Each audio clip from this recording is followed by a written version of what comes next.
अस्सलाम वालेकुम। इस वीडियो में आपके साथ शेयर करूंगा कि अपने पिजन्स की जिस्मानी सेहत पर असरअंदाज होने वाले मुख्तलिफ अमराज से हमने उन्हें किस तरह से बचाना है, उनकी महसूस अलामात को देखते हुए,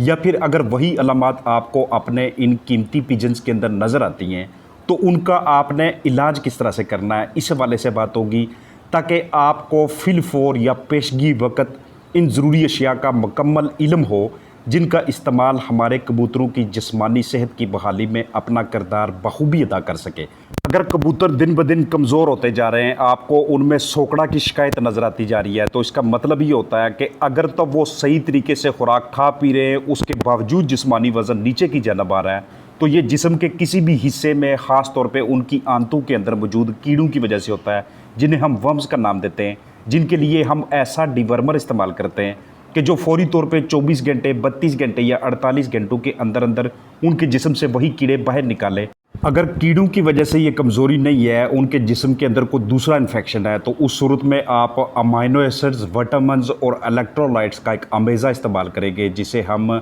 एमीवाइकॉम का नाम देते हैं। पट्ठू में खिंचाव की सूरत में, जिस्म में सोकड़ा की सूरत में, कबूतर का वज़न 400 ग्राम से नीचे हो तो उसे 0.1 सीसी आप विटामिन बी कम्प्लेक्स इस्तेमाल करते हैं, और इसी डोज के साथ आप एमीवाइकॉम को उनके जिस्म से इन्फेक्शन ख़त्म करने के लिए भी यूज़ कर सकते हैं। अगर उनके मुंह में दाने बन जाते हैं, बाहर की जानब बीक के इर्द गिर्द उनके कैंकर बने हुए, अंदर की जानब कैंकर बने हुए, तो ऐसी सूरत हाल में 1 लीटर पानी के अंदर आप आधा चम्मच अगर पोटाशियम परमैंगनेट का यानी कि पिंकी का यूज़ करते हैं, और इसी पानी में से आप उन्हें हर 2 घंटों के बाद एक एक कतरा पानी का पिलाते हैं, तो आपको दूसरे दिन पे जाके या 48 आवर्स के बाद आपको उनके अंदर ये जो कैंकर बने होते हैं, ये जो नासूर ज़ख़म होते हैं, ये आहिस्ता आहिस्ता ख़त्म होते नज़र आते हैं। इसकी खासियत इस तरह की होती है, डिसइंफेक्टेंट के तौर पे, एंटीसेप्टिक मटेरियल के तौर पे। इसके अलावा अगर आपको अपने इन कबूतरों की आंतों के अंदर इन्फेक्शन नज़र आता है, क्लेमाइडिया की वजह से, कॉक्सीडिया की वजह से,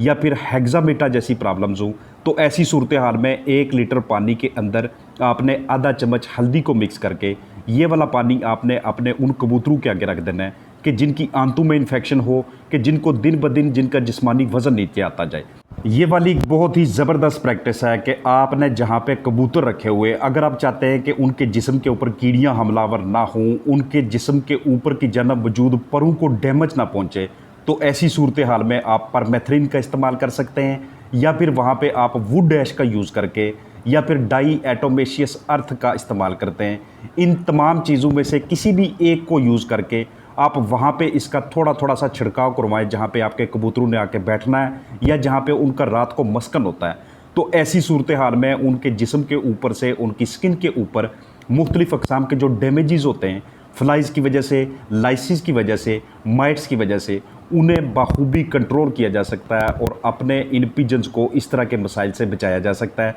क्योंकि स्किन को डैमेज करने के साथ साथ ये उनकी परों की खूबसूरती को भी बहुत बुरी तरह से मुतासर करते हैं। जैसे ही खुड्डू से, नेस्ट से आपके ये वाले पिजन्स बाहर जाते हैं, वहाँ पे आप किसी ना किसी जरासीम कुछ मटीरियल के ज़रिए, फार्मालिन या किसी दूसरे का यूज़ करके आप उनको मुख्तलिफ़ अक़साम के जरसूमों से भी बचा सकते हैं। अगर आपको वर्म्स नज़र आते हैं, वर्म्स की वजह से सोकड़ा है, वर्म्स की वजह से आपके इन बर्ड्स का जिस्मानी वज़न दिन ब दिन कम आता जा रहा है, तो ऐसी सूरत हाल में आप जेंटल सिरप का इस्तेमाल करते हैं। अगर आप आधा लीटर पानी इस्तेमाल करते हैं तो इसमें आप 5 सीसी जेंटल सिरप में से निकाल के उसमें डाल देते हैं। आपने पानी इतना बनाना है कि जो कम अज़ कम आने वाले 5 से 5.5 घंटों के लिए आपके कबूतरों के सामने पड़ा हो। जेंटल सिरप नहीं तो आप उसके अलावा कोई लिवामिसोल, अल्बेंडाजोल, इस तरह के दूसरे डिवर्मर इस्तेमाल कर सकते हैं। अगर सांस का इन्फेक्शन आता है, कोई रेस्पिरेटरी प्रॉब्लम होती है आपके कबूतरों में, तो ऐसी सूरत हाल में घरेलू पैमाने पे आप उनके लिए 12 सीसी फ़ी लीटर के हिसाब से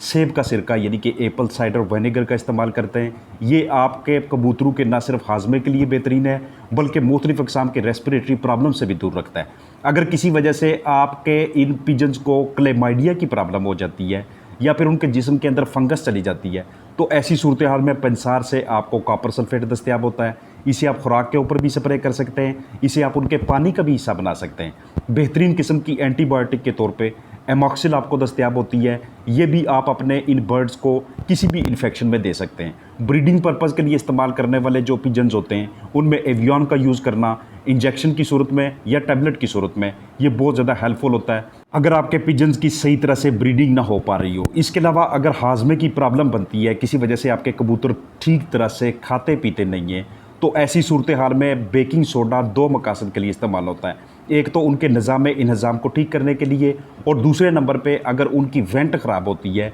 जिस्म के किसी भी हिस्से पे इन्फेक्शन होता है बैरूनी साइड पे, वहाँ पे तफैलिए हों या बैरूनी साइड पे कोई ऐसी चीज़ हो कि जिसकी वजह से आपके पिजन्स दिन ब दिन डिस्टर्ब होते जाएं, तो उस मकसद के लिए भी आप बेकिंग सोडा को पानी में डाल के, उनको किसी बोतल में डाल के उसका उन अपने पिजन्स के ऊपर स्प्रे करना, ये बैरूनी एक्सटर्नल पैरासाइट्स जो होते हैं उनको ख़त्म करने के वाले से अपना कलीदी किरदार अदा करता है। तो इन चीज़ों का घरेलू पैमाने पे इस्तेमाल करना, ये आपको सस्ती पड़ती हैं, ये आपको बआसानी दस्तयाब होती हैं, और इनके आपको बेहतरीन रिजल्ट्स भी बरामद हो रहे होते हैं। आपके पास एक छोटी सी किट मौजूद होनी चाहिए कि जिसमें इस तरह से कॉटन, पायोडीन और दूसरी ज़रूरी इंजेक्शंस दस्तयाब हों, ज़रूरी एंटीबायोटिक्स दस्तयाब हों, ताकि जैसे ही आपको अपने पिजन्स किसी वजह से लागर नज़र आते हैं तो उनकी अलामात को बगौर ऑब्ज़र्व करके आप उनकी ट्रीटमेंट कर सकें। अगर आपको उनके पंजों के ऊपर इस तरह से रोड़ियाँ बनी नज़र आती हैं, या नीचे की जानब तलवे के ऊपर आपको कोई हिस्सा में सोजिश नज़र आती है, तो जिस जगह पे आपने पिजन्स रखे हुए हैं वहाँ पे कोई ना कोई ऐसी खारदार चीज़ मौजूद है,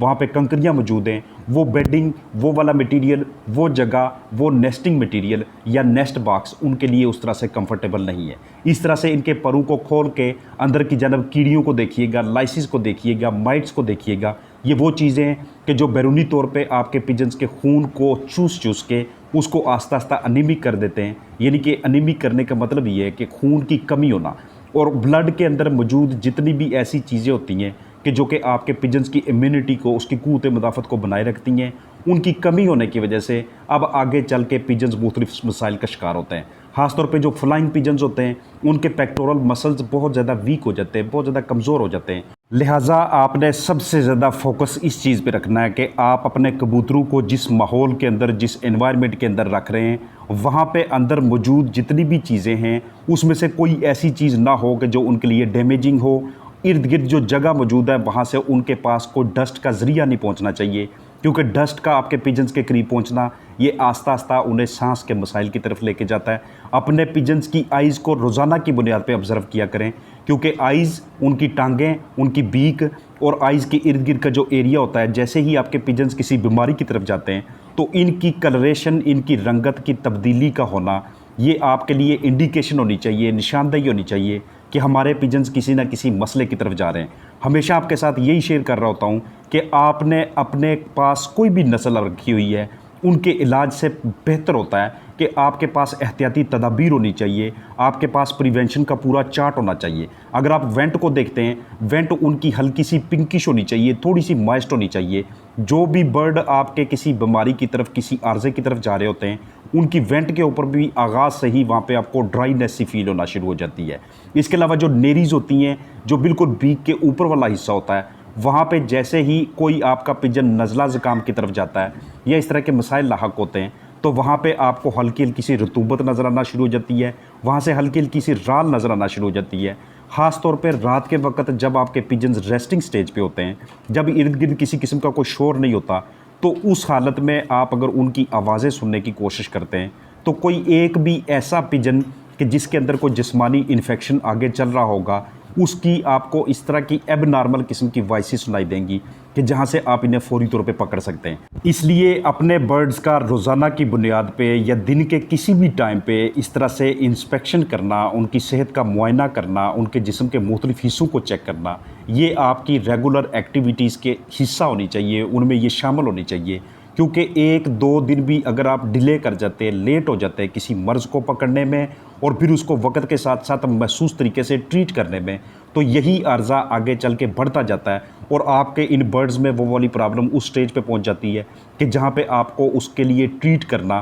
काफ़ी ज़्यादा मुश्किल हो जाता है। आइज़ के इर्द गिर्द हल्की सी स्वेलिंग का होना या आइज़ के इर्द गिर्द थोड़ी सी रतूबत का बहना, ये भी आपके लिए इंडिकेशन होती है कि किसी ना किसी रेस्पिरेटरी इन्फेक्शन में आपके बर्ड्स घिरते जा रहे हैं। आपने उसकी वजह ढूंढनी है, चाहे वो कम नमी की वजह से है, चाहे वो डस्ट की वजह से है, चाहे वो तंग जगह की वजह से है या कोई इसका दूसरा पॉजिटिव एजेंट है। तो पूरी वीडियो में मेरा जो मकसद था वो ये था कि आपको प्रिवेंशन के वाले से, एहतियात के वाले से अवेयरनेस दी जा सके, आगाही दी जा सके, और जो छोटी मोटी प्रॉब्लम्स लाहक होती हैं उसके लिए घरेलू पैमाने पे हम उनके लिए क्या क्या कर सकते हैं। भरपूर उम्मीद है कि पिजन फार्मिंग वाले हजरात के लिए वीडियो हेल्पफुल होगी। अपना ख्याल रखिएगा। अस्सलाम वालेकुम वरहमतुल्लाहि वबरकातुहू।